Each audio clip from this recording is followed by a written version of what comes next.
Hi hello అండి, welcome to రాజారాణి Telugu channel. This is Revathi. So friends, ఇవాళ వచ్చేసి ఒక చాలా వెరీ ఇంపార్టెంట్ టాపిక్ చెప్తానండి.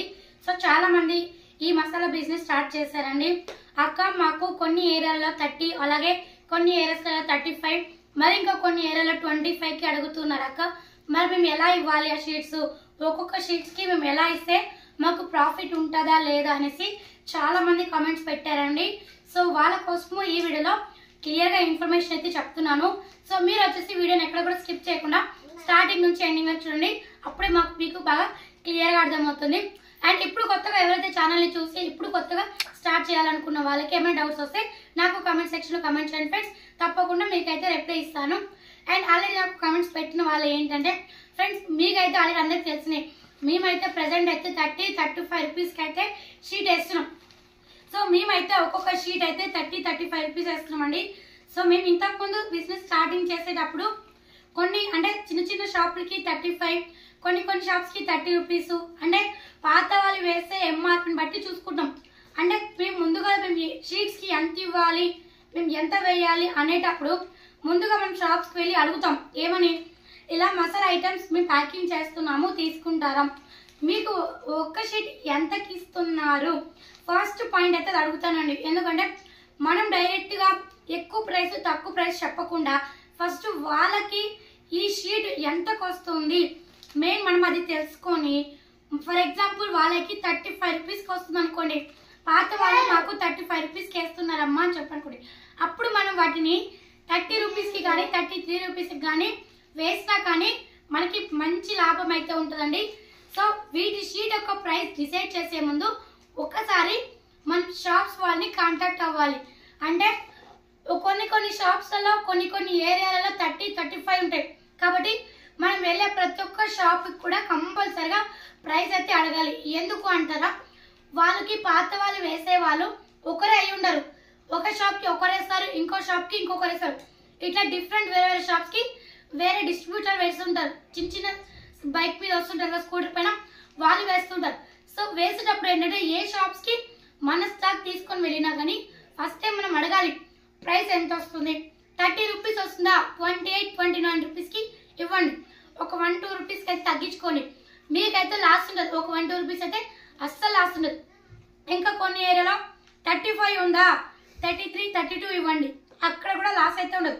మన స్టాకు బల్క్లలో పోతుందా, 200 షీట్స్, 100 షీట్స్, 70 షీట్స్ అలా బల్క్లలో పోయినాయి అనుకోండి, అప్పుడు మనం 28 కూడా ఇవ్వండి, అప్పుడు కూడా మనకి లాస్ అయితే ఏముండదు.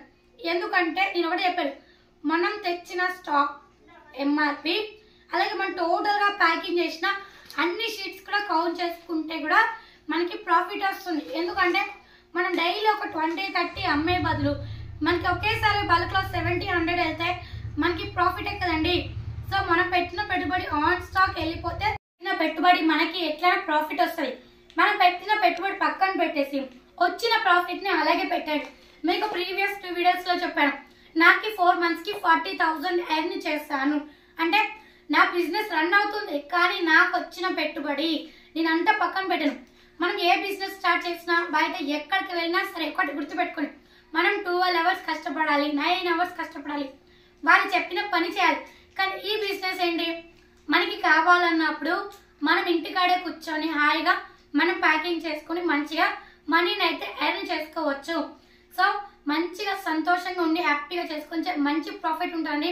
ఎక్కడో ఎండకి వానకి కష్టపడి ఉండి 9 గంటలు 8 hours 9 hours 12 hours నిల్చొని కష్టపడే బదులు మనకి ఇంట్లో నుండి మన ఫ్యామిలీస్ని మన పిల్లల్ని అందరినీ చూసుకుంటూ మన వైఫ్కి మన హస్బెండ్స్కి కూడా కొంచెం హెల్ప్ చేస్తూ మనకి కూడా ఇండిపెండెంట్గా ఉండి కొంచెం అమౌంట్ని ఎర్న్ చేసుకోనికి ఒక మంచి బిజినెస్ అని చెప్తున్నానండి.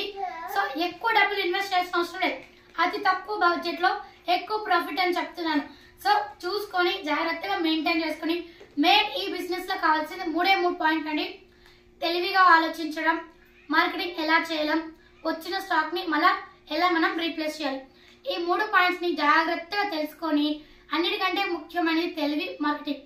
ఈ 2 పాయింట్ని దృష్టిలో పెట్టుకొని సక్సెస్ అవ్వాలని ఒక మెయిన్ పెట్టుకొని ప్రాఫిట్ గురించి ఆలోచించకుండా ముందు బిజినెస్లో స్ట్రాంగ్గా ఉండాలి, ముందుకు వెళ్ళాలి.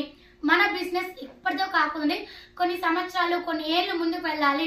నేను ఒక మంచి పొజిషన్లో ఉండాలి, సొసైటీలో కానీ మన ఫ్యామిలీ రిలేటివ్స్లో కానీ మంచి పొజిషన్లో ఉండాలి, మనకంటే ఒక పేరు గుర్తింపు ఉండాలి అనుకుంటే ఖచ్చితంగా ప్రాఫిట్ ఉన్న బిజినెస్ ఈ బిజినెస్ కాదండి, ఏ బిజినెస్ చేసినా కానీ మంచిగా జాగ్రత్తగా తెలివిగా ఆలోచించి అమౌంట్ పెట్టే ముందు, బిజినెస్ స్టార్ట్ చేసే ముందు ఆ బిజినెస్లో ఉండే లోటుపాట్లు నష్టాలు ఏంటి అన్నీ తెలుసుకొని క్లియర్గా ముందుకు వెళ్ళండి. అప్పటి వరకు అయితే వెళ్ళొద్దండి. ఎందుకంటే ఇప్పుడున్న కాలంలో మనీ ఉంటేనే మ్యాన్, లేకపోతే జీరో.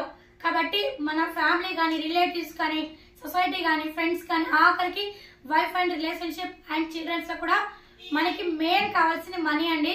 సో అందరిలో కూడా కలిసిమెలిసి హ్యాపీగా ఉండాలి, మనకంటే ఒక మంచి పొజిషన్లో ఉండాలన్నా కూడా మనీ.